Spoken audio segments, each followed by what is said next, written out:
আমাদের নাগরিকদের একটা টেন্ডেন্সি হচ্ছে সে পণ্যবাহী ট্রাকে উঠে যাবে। অভিযোগটা আমি পেয়েছি।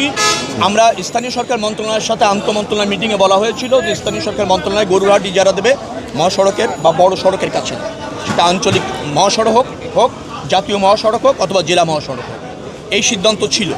কিন্তু কিছু গরুর হাট দূরে দিয়েছে, কিন্তু গরুর পশুর সংখ্যা এবং জনগণের সংখ্যা বেশি হওয়ায় সেটা রাস্তার উপরে চলে আসছে। আমরা সে আশঙ্কাও করেছিলাম ওই মিটিংয়ে, বলেছিলাম, কিন্তু কিছু হয়েছে। আবার একবার প্রত্যন্ত অঞ্চলে যখন আপনি গরুর হাট দিচ্ছেন, ক্রেতারা সেখানে যাচ্ছে না, যেতে পারছে না, গরু বিক্রি হচ্ছে না, ক্রেতারা গাড়ি রেখে সে গরু কিনতে যেতে চায় ফ্যামিলি নিয়ে, এটা আমাদের ট্র্যাডিশন। তো আপনি প্রত্যন্ত একেবারে অঞ্চলের মধ্যে যদি ঢুকিয়ে দেন, দেখবেন যে গরুর কুরবানির পশুগুলি বিক্রি হচ্ছে না। আপনাকে মনে হবে যখন আপনি রাস্তায় চলছেন তখন মনে হচ্ছে রাস্তাটা স্মুথ থাকা দরকার। আপনি যখন আবার গরু কিনতে যাচ্ছেন তখন মনে হচ্ছে গরুর হাটটা রাস্তার পাশে হলে ভালো হয়, তাহলে আমার এই কাদা পেরিয়ে চিকুন রাস্তা দিয়ে আমার যাওয়া লাগতো না। আলটিমেটলি ঈদ একটা ফেস্টিভ্যাল। বসুন্ধরা ডায়াপেন্ট এখন আরও উন্নত। এই hot air through top sheet দ্রুত শোষণ করে সোনামণিকে দেয় কোমল অনুভূতি। আমাদের ঈদ যাত্রাটা নিরাপদ করতে হবে, পশু বিক্রিটাও ত্বরান্বিত করতে হবে, কুরবানির পশুটা ক্রেতাদের কাছে সহজে কিনতে পারে বা পৌঁছাতে পারে এই ব্যবস্থাটাও করতে হবে। যার জন্য এই 4-5টা জিনিস যখন আমরা সমন্বয় করতে যাচ্ছি তখন কিছু কিছু জায়গায় ব্যর্থ হচ্ছে।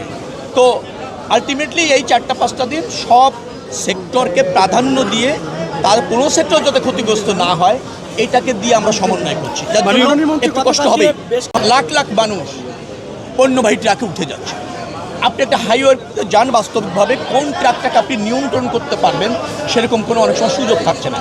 একটা ট্রাককে যখন আপনি থামাবেন, রাস্তার পাশে নিতে চাইবেন, লোক নামাতে চাইবেন, তাতেই যদি 15 মিনিটের সময় লাগে, প্রায় 25 কিলোমিটার যানজট হয়ে যায়।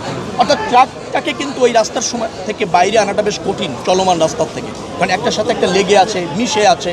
তো হাইওয়েতে এরকমের আছে। আর আমাদের আমি তো বললাম আপনাদের, আমাদের নাগরিকদের একটা টেন্ডেন্সি হচ্ছে সে পণ্যবাহী ট্রাকে উঠে যাবে, সে জীবনের নিরাপত্তা চিন্তা করছে না। এখন মানুষ যদি সচেতন না হয়, লাখ লাখ মানুষ না, আমি কোটি মানুষ বলবো, 1.5 কোটি মানুষ যখন যে কোনো পরিবহনে উঠে যেতে চায়, হাইওয়ে পুলিশ বলেন, মনিটরিং বলেন, তখন অনেক সময় এভাবে নির্দিষ্টভাবে তাদেরকে নিয়ন্ত্রণ করতে ব্যর্থ হয়। কিছু বিচ্যুতি হয়েছে, অসুবিধার কিছু নেই, কিন্তু আপনি দেখেন যে কোনো বারের চেয়ে খুব স্বস্তি, যানজট মুক্ত, নির্দিষ্ট ভাড়ায় মানুষ যাচ্ছে। এটাই হচ্ছে আমাদের অগ্রগতি। ধন্যবাদ। না, একটা বিষয়